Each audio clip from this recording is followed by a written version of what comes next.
जय हिंद साथियों। मैं प्रिंस स्वागत करता हूं आपका आपके अपने चैनल नयन आईएएस पर।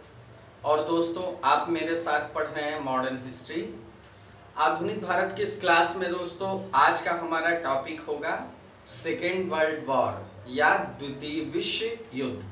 तो हम द्वितीय विश्व युद्ध के बारे में आज पढ़ेंगे और जो भी ऐसे तथ्य या प्रश्न हैं जो परीक्षा में उपयोगी हैं उनके बारे में हम डिस्कस करेंगे।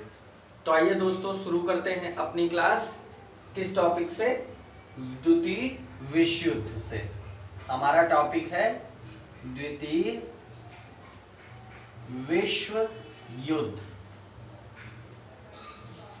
सेकेंड वर्ल्ड वॉर के बारे में हम लोग पढ़ेंगे दोस्तों। किस तरह सेकेंड वर्ल्ड वॉर हुआ, उसके क्या परिणाम हुए, उस दौरान क्या घटना क्रम हुआ। ठीक है। अब देखिए दोस्तों, सबसे पहले हमें यह जानना है कि ये वर्ल्ड वॉर कब शुरू हुआ। तो वो समय है दोस्तों 1939 का। 1939 का जो समय है, इसी समय शुरू होता है हमारा सेकेंड वर्ल्ड वॉर।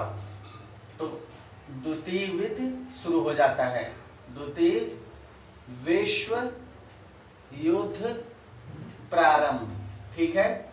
द्वितीय विश्व युद्ध क्या होता है? प्रारंभ हो जाता है। अब इसके बाद दोस्तों क्या हुआ? ठीक है, अंग्रेजों ने इसमें शामिल होने का आह्वान किया भारतीयों से। कांग्रेस ने ये प्रस्ताव रखा कि अगर आप ये चाहते हैं कि भारतीय इस युद्ध में शामिल हो, द्वितीय विश्व युद्ध में भारतीयों को शामिल करना आप चाहते हैं, तो इसके बदले में दोस्तों भारत को पूर्ण स्वतंत्रता प्रदान करनी पड़ेगी। ये कांग्रेस का प्रस्ताव था। ठीक है। मतलब कांग्रेस ने क्या प्रस्ताव किया? युद्ध में शामिल होने के बदले, शामिल होने के बदले क्या किया कांग्रेस ने? कांग्रेस ने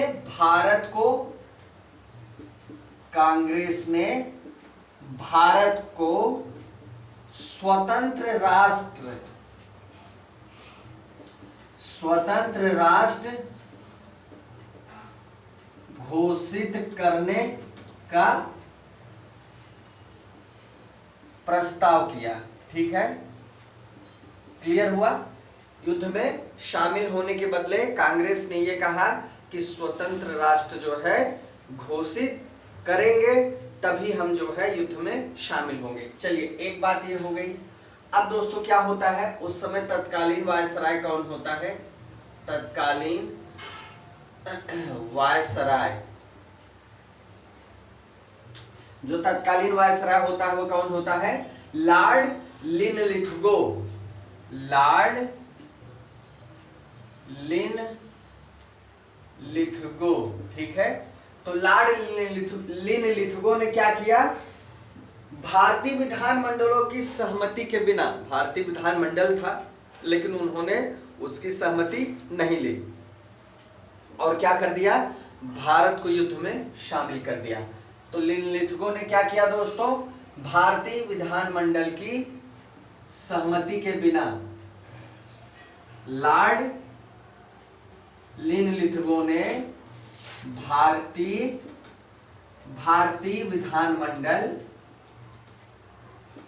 विधानमंडलों की सहमति के बिना, विधानमंडलों की सहमति के बगैर ही, बिना भारत को क्या किया? युद्ध में शामिल कर लिया। भारत को युद्ध में शामिल कर लिया। ठीक है, क्लियर हुआ? किसने शामिल किया? उस समय के तत्कालीन वायसराय लॉर्ड लिनलिथगो ने बिना विधानमंडलों की सहमति लिए। विधानमंडल का एक सिस्टम था, विधानमंडल अपना काम कर रही थी, लेकिन वहां पर बिना किसी जो है सहमति के अपने आप जो है भारत को युद्ध में शामिल कर लिया गया इसके द्वारा। ठीक है। और देश में क्या लगा दिया गया? देश में आपातकाल की घोषणा कर दी। आपातकाल की घोषणा कर दी। ठीक है, देश में क्या किया, इमरजेंसी लगा दी गई। ठीक है, ताकि कोई विरोध प्रदर्शन ना हो सके, कोई भी ऐसी बात ना हो सके जो उनके खिलाफ जाए। बात क्लियर हो गया? ठीक है। अब दोस्तों क्या हुआ कि कांग्रेस कार्य समिति ने क्या किया कि युद्ध के उद्देश्यों को घोषणा करने की मांग की। अब चलिए, भारत को शामिल कर ही लिया गया, तो कांग्रेस कार्य समिति ने यह कहा कि युद्ध जो है इसके उद्देश्यों की घोषणा करिए। ठीक है, युद्ध के उद्देश्यों की घोषणा करिए। आइए देखते हैं कांग्रेस का फिर जो है विरोध किस बात पे रहा कि जो है जो भी युद्ध हो रहा है इसके जो उद्देश्य हैं इनकी घोषणा की जाए। ठीक है, आइए देखते हैं कि कांग्रेस ने फिर क्या मांग रखी।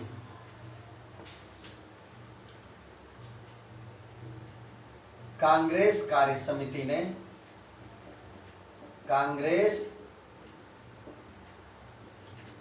समिति ने युद्ध के उद्देश्यों की घोषणा करने की मांग की। मतलब कांग्रेस ने मांग की कि बताया जाए कि आप किस लिए युद्ध कर रहे हैं और भारत को शामिल कर रहे हैं, तो उसका निहित उद्देश्य क्या है। सबसे पहला पॉइंट ये मांग किया। दूसरी चीज क्या हुआ कि चलो ठीक है आपने शामिल कर लिया, लेकिन युद्ध के बाद भारत को स्वतंत्र कर दिया जाए। ठीक है, ये दो जो है कांग्रेस की मांग थी। ध्यान से समझिएगा, मिलान के प्रश्नों में पूछ लेता, एक कथन सत्य और असत्य के प्रश्नों में पूछ लेता है। तो पहली मांग थी युद्ध के उद्देश्यों की घोषणा, और दूसरी मांग क्या थी दोस्तों कि युद्ध के पश्चात भारत को क्या कर दिया जाए, स्वतंत्र कर दिया जाए। ठीक है, अब दोस्तों अब देखिए, जब सेकेंड वर्ल्ड वॉर हो रहा था तो कांग्रेस जो है एक प्रस्ताव स्वीकृत करता है, और जब पोलैंड पे नाजी हमला होता है, पोलैंड पर नाजी हमला होता है, नाजी हमला मतलब जर्मनी का नाजी, पोलैंड पे नाजी हमला, और नाजीवाद और फासीवाद जो था, जो है नाजीवाद और फासीवाद, नाजीवाद और फासीवाद, ये किसका था, एडोल्फ हिटलर का था, तानाशाह एडोल्फ हिटलर का था। इन दोनों चीजों की क्या किया कांग्रेस ने, क्या किया दोस्तों, निंदा की। ठीक है, कांग्रेस द्वारा क्या किया गया, निंदा किया गया, कांग्रेस द्वारा निंदा। क्लियर? चलिए, ये हो गया। अब देखिए, कांग्रेस ने ये मांग किया दोस्तों कि कांग्रेस की तरफ से, या मान लीजिए जो भारत है, भारत किसी भी ऐसे युद्ध में शामिल नहीं हो सकता, या भारत के किसी भी ऐसे युद्ध में शामिल होने का कोई औचित्य नहीं है जो प्रजातंत्र की स्वाधीनता की रक्षा के लिए लड़ा जा रहा हो और खुद भारत उससे जूझ रहा हो। भारत गुलामी में है और ये लड़े किसी दूसरे देश की स्वतंत्रता के लिए। कितनी ये हास्यास्पद बात होगी, ये कही गई कांग्रेस द्वारा। ठीक है, अब दोस्तों क्या होता है, 17 अक्टूबर 1939 को क्या होता है, भारत को जर्मनी के विरुद्ध युद्धग्रस्त घोषित कर दिया। किसने? लॉर्ड लिनलिथगो ने भारत को जर्मनी के विरुद्ध, भारत को जर्मनी के विरुद्ध युद्धग्रस्त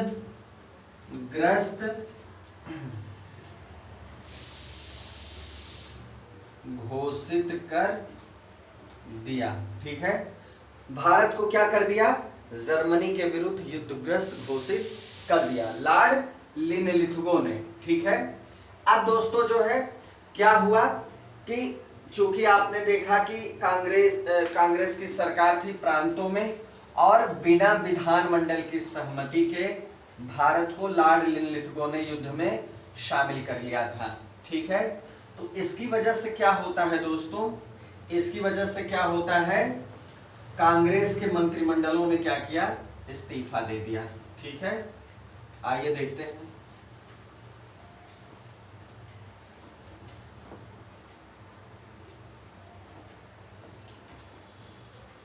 आइए देखते हैं दोस्तों,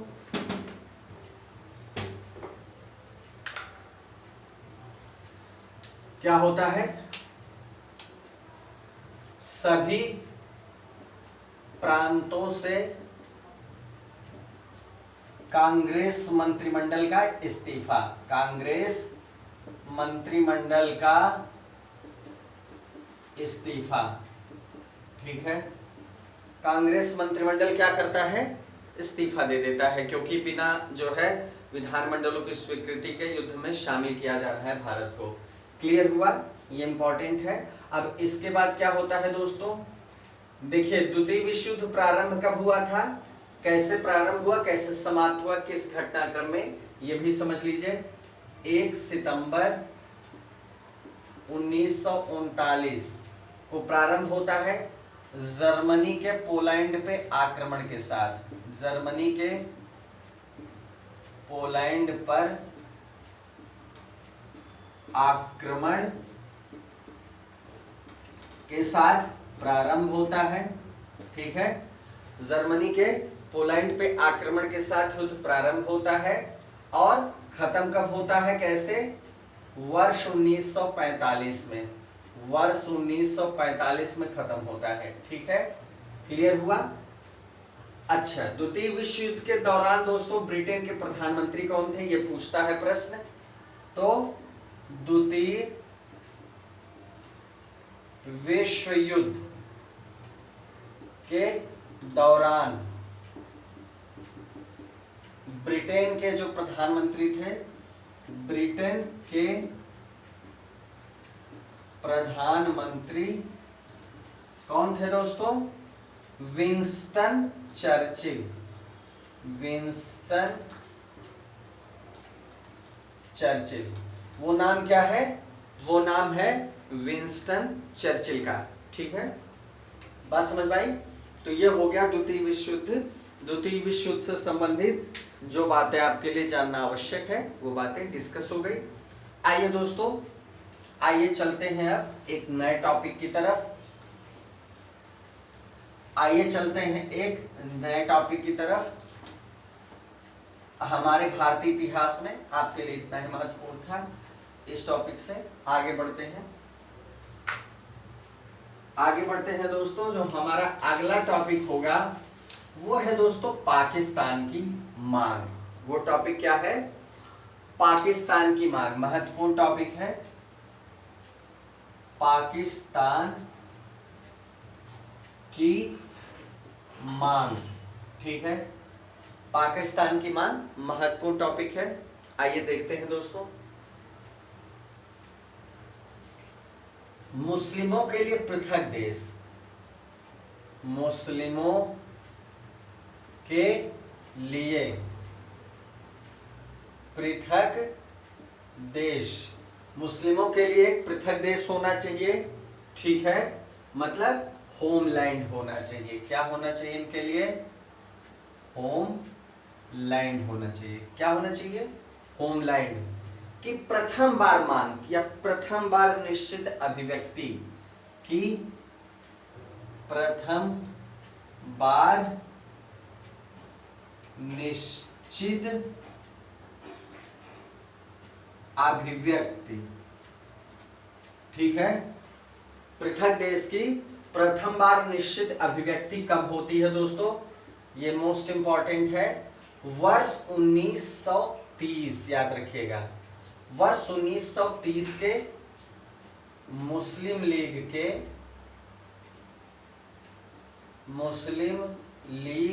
के कहा, इलाहाबाद अधिवेशन, इलाहाबाद अधिवेशन में इकबाल, मोहम्मद इकबाल के अध्यक्षीय भाषण से। ठीक है, क्लियर हुआ? क्लियर हुआ दोस्तों? मुस्लिमों के लिए पृथक देश मतलब एकदम डिफरेंट कंट्री होनी चाहिए मुस्लिमों के लिए। इसके लिए सबसे पहले जो मांग उठी या बात निकली किसी के मुंह से, तो वो इकबाल की जो है स्पीच थी। मोहम्मद इकबाल ने अध्यक्षीय भाषण में सबसे पहले मुसलमानों के लिए एक पृथक देश की मांग रखी। ये कब हुआ? यह होता है दोस्तों 1930 में, और इलाहाबाद के अधिवेशन में। इलाहाबाद के अधिवेशन में सबसे पहले जो है इसकी मांग उठती है। ठीक है, क्लियर हुआ? चलिए, एक पॉइंट ये मोस्ट इंपॉर्टेंट है दोस्तों, ध्यान दीजिएगा। दूसरी चीज क्या है? दूसरी चीज क्या है? कैम्ब्रिज यूनिवर्सिटी के एक स्टूडेंट थे दोस्तों। कहाँ के थे? कैम्ब्रिज विश्वविद्यालय, कैम्ब्रिज विश्वविद्यालय के छात्र। ठीक है, क्या नाम था उनका? चौधरी रहमत अली, चौधरी रहमत अली, चौधरी रहमत अली ने 1933, ठीक है, 1933 में क्या कहा? क्या कहा? पाकिस्तान का सर्वप्रथम प्रयोग किया। पाकिस्तान शब्द, पाकिस्तान शब्द का, पाकिस्तान शब्द का सर्वप्रथम प्रयोग, सर्वप्रथम प्रयोग किया। किसमें? किस तरह में? Now or never are we to live for perish for ever. एक तरह से ये पंपलेट था। ठीक है, क्या हम हमेशा पेरिस में रहने वाले हैं? ठीक है, तो आपके लिए बस इतना इंपॉर्टेंट है। क्या इंपॉर्टेंट है? पाकिस्तान वर्ड इंपॉर्टेंट है कि सबसे पहले पाकिस्तान वर्ड का जो है इस्तेमाल किसने किया? रहमत अली चौधरी ने किया, 1933 में किया। और ये क्या थे? ये कैम्ब्रिज यूनिवर्सिटी के स्टूडेंट थे। ठीक है, बात इतनी क्लियर? इनका पंपलेट जो था दोस्तों वो क्या था? Now or never or we to live for perish for ever, ये पंपलेट था। तो पंपलेट का नाम याद करने की कोई जरूरत नहीं है, ये आपके लिए इतना पर्याप्त है। ठीक है, चलिए, ये फैक्ट हो गया आपके लिए, बहुत इंपॉर्टेंट है ये दोस्तों। ठीक है, चलिए, अब इसको जो मिलाया गया था, पाकिस्तान शब्द जो है जो आया, वो कैसे आया? आप ये समझिए कि ब्रिटिश भारत की 5 उत्तरी राजनीतिक इकाइयां, ब्रिटिश भारत की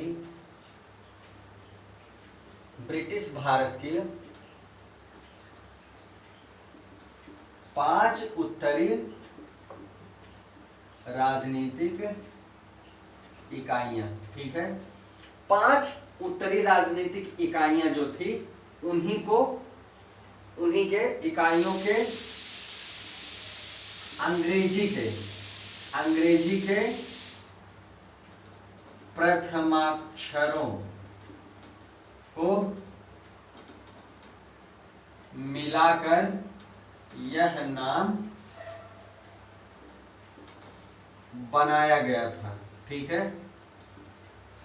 यह नाम 5 उत्तरी राजनीतिक इकाइयों के अंग्रेजी के जो फर्स्ट लेटर थे उनको मिला के ये बनाया गया था। आइए देख लेते हैं, आपको और चीजें समझ में आ जाएंगी कि किस किस राज्य को मिला के ये जो है बनाने की बात थी। अंग्रेजी के पहले के 5 अक्षर जो है उनको मिला के जो है इसका निर्माण किया जाना था। आइए देखते हैं वो कौन से अक्षर थे और कौन से वो प्रांत थे। ठीक है,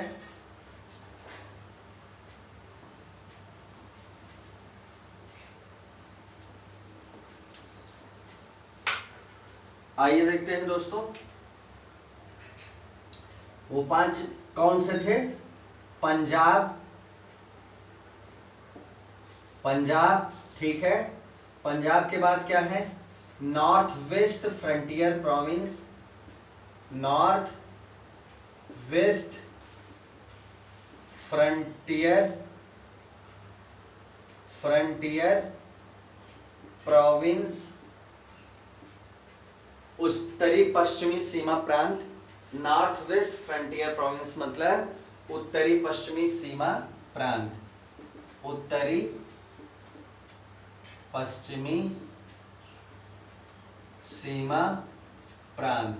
ठीक है, एक ये हो गया, एक ये हो गया। अगला क्या है? अगला है दोस्तों कश्मीर, और उसके बाद क्या है? कश्मीर के बाद सिंध है, फिर क्या है? बलूचिस्तान, बलूचिस्तान। ठीक है,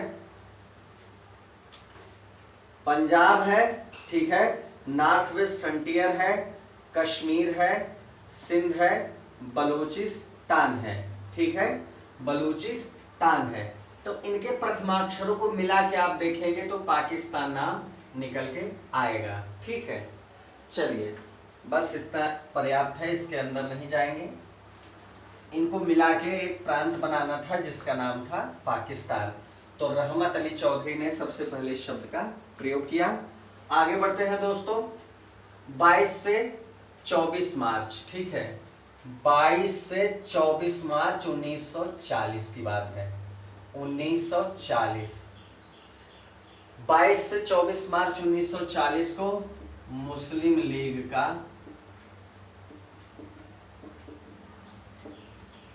अधिवेशन होता है। ठीक है, मुस्लिम लीग का अधिवेशन होता है, लाहौर में होता है। कहाँ होता है? लाहौर में। ठीक है, अब आगे क्या बात होती है? अध्यक्षता कौन करते हैं? अध्यक्षता मोहम्मद अली जिन्ना करते हैं। मोहम्मद अली जिन्ना इसकी अध्यक्षता करते हैं। ठीक है, अब इसी अधिवेशन में क्या किया गया? भारत से अलग एक मुस्लिम राष्ट्र पाकिस्तान की मांग की गई। भारत से अलग एक पृथक मुस्लिम राष्ट्र पाकिस्तान की मांग की गई। ठीक है, भारत से अलग एक पृथक मुस्लिम राष्ट्र पाकिस्तान की मांग की जाती है। ठीक है, इसी अधिवेशन में। और यहां पर मोहम्मद अली जिन्ना भाषण देते हुए क्या कहते हैं? मोहम्मद अली जिन्ना भाषण देते हुए क्या कहते हैं कि वे एक अलग, मोहम्मद अली जिन्ना का कहना यह था कि वे एक अलग मुस्लिम राष्ट्र के अलावा कुछ भी स्वीकार नहीं करेंगे। मतलब जिद पे थे कि सिर्फ हमारी ये मांग हमको चाहिए, इसमें कोई कंप्रोमाइज नहीं होगा, कि मतलब हम सिर्फ एक मुस्लिम राष्ट्र के अतिरिक्त तो कुछ भी स्वीकार नहीं करेंगे, हमको चाहिए तो चाहिए ही। ठीक है, बात क्लियर हुई? चलिए अब यहां पर ये चीज क्लियर हो जाती है। यहाँ पर 22 मार्च से 24 मार्च 1940, आप याद रखिए, 40 जरूर याद रखिए। 1940 के लाहौर अधिवेशन में, मुस्लिम लीग के लाहौर अधिवेशन में मोहम्मद अली जिन्ना द्वारा ये कहा गया कि हमें मुस्लिम राष्ट्र, एक अलग मुस्लिम राष्ट्र से कम किसी चीज पे बात नहीं करनी है। तो यही ये मांग की गई कि हमें पृथक मुस्लिम राष्ट्र चाहिए। ठीक है, अब आगे बढ़ते हैं दोस्तों। ठीक है, हिंदू मुस्लिम एकता का दूत अगर कहा जाए, सरोजनी नायडू, सरोजनी नायडू ने किस मुस्लिम नेता को हिंदू मुस्लिम एकता, ठीक है, हिंदू मुस्लिम एकता का दूत कहा था।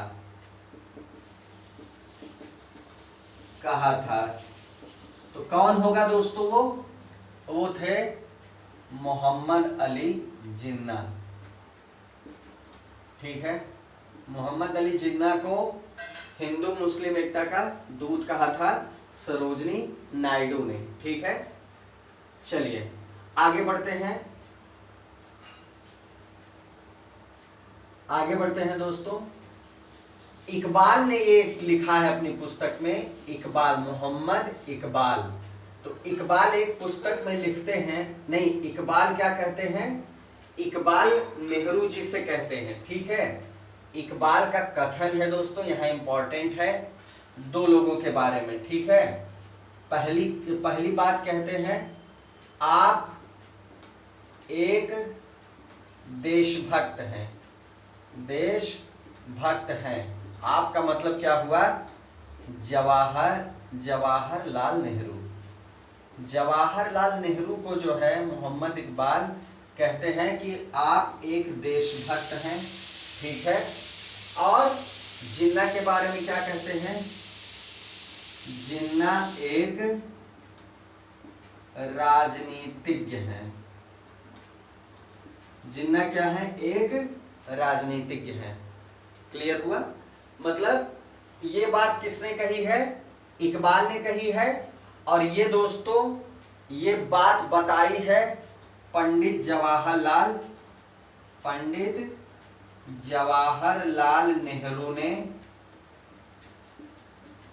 अपनी पुस्तक डिस्कवरी ऑफ इंडिया में, ठीक है। बात क्लियर हुई। डिस्कवरी ऑफ इंडिया में जो है, डिस्कवरी ऑफ इंडिया में ये चीज जो है बताते हैं पंडित जवाहरलाल नेहरू कि जब उनकी मोहम्मद इकबाल से मुलाकात हुई तो उन्होंने ये बोला कि आप तो एक देशभक्त हैं, लेकिन मोहम्मद अली जिन्ना क्या है, एक राजनीतिज्ञ हैं, ठीक है। क्लियर हुआ। वो क्या है, एक राजनीतिज्ञ है। तो चलिए ठीक है, ये भी क्लियर हो गया। इस टॉपिक से और देख लेते हैं क्या क्या बहुत महत्वपूर्ण तथ्य हैं जो परीक्षाओं में पूछे भी गए हैं और पूछे जा सकते हैं। उन्हीं चीजों को हम डिस्कस करेंगे दोस्तों।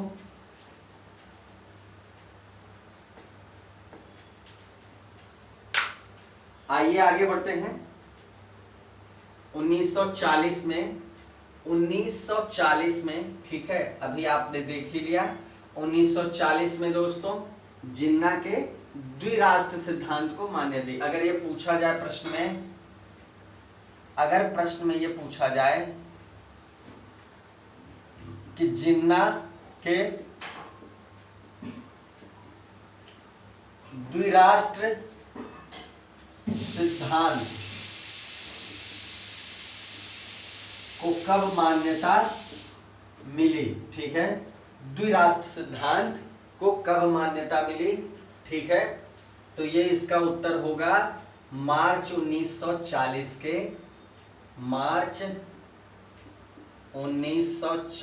के लाहौर के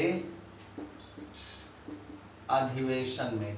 किसके, मुस्लिम लीग के वार्षिक अधिवेशन में, जो कि कहाँ हुआ, लाहौर में, ठीक है। वहीं पर जिन्ना के जो है द्विराष्ट्र सिद्धांत, टू नेशन थियरी, इसको क्या कहते हैं, टू नेशन थियरी, ये परीक्षा में पूछा गया है। टू नेशन थियरी को मान्यता कब मिली, मार्च 1940 के लाहौर के वार्षिक अधिवेशन में। किसके अधिवेशन में, मुस्लिम लीग के, ठीक है। तो बात क्लियर हो गई। चलिए प्रस्ताव, जो ये मुस्लिम टू नेशन थियरी का जो प्रस्ताव था दोस्तों, ये परीक्षा में पूछा गया है, महत्वपूर्ण है। टू नेशन थियरी का जो प्रस्ताव था, ठीक है, प्रस्ताव का प्रारूप, मतलब ड्राफ्टिंग किसने की थी, प्रस्ताव का प्रारूप किसने तैयार किया था, तो सिकंदर हयात खान ने तैयार किया था। सिकंदर, ये भी सवाल पूछा जाता है, सिकंदर हयात खान, ठीक है, सिकंदर हयात खान। क्लियर हुआ। तो सिकंदर हयात खान ने टू नेशन थियरी के प्रस्ताव का प्रारूप तैयार किया था, ठीक है। अच्छा, इसे पेश किसने किया था, यह भी पूछा जाता है, पेश किसने किया? पेश किया 23 मार्च 1940 को। 23 मार्च 1940 को किसने पेश किया? फजलुल हक ने। फजलुल हक ने, ठीक है, फजलुल हक ने जो है इसको पेश किया। अब देखिए कुछ नाम ऐसे हैं जो इस मांग से जुड़े हुए हैं। सबसे पहले हमने देखा इकबाल के अध्यक्षीय भाषण में ये जो है सर्वप्रथम एक निश्चित अभिव्यक्ति होती है किस चीज की? पाकिस्तान जो है कि एक कॉन्सेप्ट की, मतलब मुस्लिमों के लिए एक पृथक देश होना चाहिए, बस इतना ध्यान दीजिए, मुस्लिमों के लिए एक पृथक देश होना चाहिए। इस कॉन्सेप्ट की सर्वप्रथम अभिव्यक्ति कब होती है? इकबाल द्वारा होती है इलाहाबाद के 1930 के अधिवेशन में। फिर क्या होता है? रहमत अली चौधरी जो कैम्ब्रिज यूनिवर्सिटी के क्या रहते हैं? स्टूडेंट रहते हैं। उन्होंने अपने एक पंपलेट में जो है पाकिस्तान शब्द का सर्वप्रथम प्रयोग किया। 5 राजनीतिक इकाइयों के प्रथम अंग्रेजी के अक्षरों से क्या हुआ? ये शब्द बनाया गया। उसके बाद हमने देखा कि 22 मार्च से 24 मार्च 1940 को मुस्लिम लीग का अधिवेशन होता है लाहौर में, जहां पर जिन्ना द्वारा सर्वप्रथम द्विराष्ट्र सिद्धांत की बात कही गई या मुसलमानों के लिए पृथक देश की स्पष्ट मांग की गई और ये कहा गया कि मुसलमानों के लिए पृथक देश से कम कुछ भी नहीं हम स्वीकार करेंगे। एकदम रिपीट कर रहे हैं हम लोग, यहां तक बात समझ में आई। उसके बाद आपको 2-3 नाम और जानने हैं। एक नाम आपको ये जानना है सिकंदर हयात खान का। दोस्तों ये जो 2 नेशन थियरी या द्विराष्ट्र सिद्धांत था जिन्ना का, इसकी ड्राफ्टिंग किसने की थी? इस प्रस्ताव की ड्राफ्टिंग की थी सिकंदर हयात खान ने और इसे पेश किया था 23 मार्च, क्योंकि 22 मार्च से 24 मार्च 1940 के बीच ये काम हुआ लीग के जो है अधिवेशन में। 23 मार्च 1940 को फजलुल हक ने इसको पेश किया, ठीक है। और 23 मार्च को, अब सबसे इंपॉर्टेंट बात, 23 मार्च 1943 क्या डेट रहेगी? 23 मार्च 1943 को मुस्लिम लीग द्वारा पाकिस्तान दिवस मनाया गया, ठीक है, ठीक है। आइए देखते हैं क्या 23 मार्च 1943। अब देखिए 40 में मांग हो रही है लेकिन 43 तक पहुंचते पहुंचते हो रहा है। 23 मार्च 1940 को मुस्लिम लीग द्वारा पाकिस्तान दिवस मनाया गया, ठीक है। 23 मार्च 1943 को दोस्तों मुस्लिम लीग ने क्या किया? पाकिस्तान दिवस मनाया। तो इस तरह जो है पाकिस्तान की मांग से संबंधित ये जो टॉपिक है और इससे संभावित जितने भी प्रश्न बन सकते हैं महत्वपूर्ण है, उसको हमने नोट करा दिया, पढ़ा दिया, समझा दिया। दोस्तों इसको नोट कर लीजिएगा और इसको जो है छोटे छोटे टॉपिक्स हैं दोस्तों, और मैं छोटी छोटी चीज़ें जो उनसे संबंधित हैं वो मैं आपको बताता हूँ। इधर उधर की बातें मैं नहीं बताता हूँ, तो उन चीज़ों को आप नोट डाउन जरूर कर लें। और अगर उतना आप अच्छे से तैयार कर लेंगे और समझ लेंगे तो आपका सवाल इससे बाहर किसी भी परीक्षा में इस टॉपिक से नहीं जाएगा। ये मेरी जिम्मेदारी है, मैं इतना जो है तैयार करके बता रहा हूँ आपको कि इससे बाहर सवाल नहीं पूछेगा। तो पाकिस्तान की मांग भी आपने आज देख ली और आज हमने एक टॉपिक इसी के साथ साथ और पढ़ लिया, वो कंप्लीट हो गया दोस्तों, ठीक है। तो चलिए हमने विश्व युद्ध भी देख लिया, हमने पाकिस्तान की मांग भी कंप्लीट कर ली। तो इसी के साथ दोस्तों आज की क्लास यहीं खत्म होती है। हमने द्वितीय विश्व युद्ध को समझ लिया, उससे महत्वपूर्ण तथ्य समझ लिए और पाकिस्तान की मांग से संबंधित। अगली क्लास में दोस्तों एक नए टॉपिक के साथ फिर मुलाकात होगी, तब तक के लिए जय हिंद।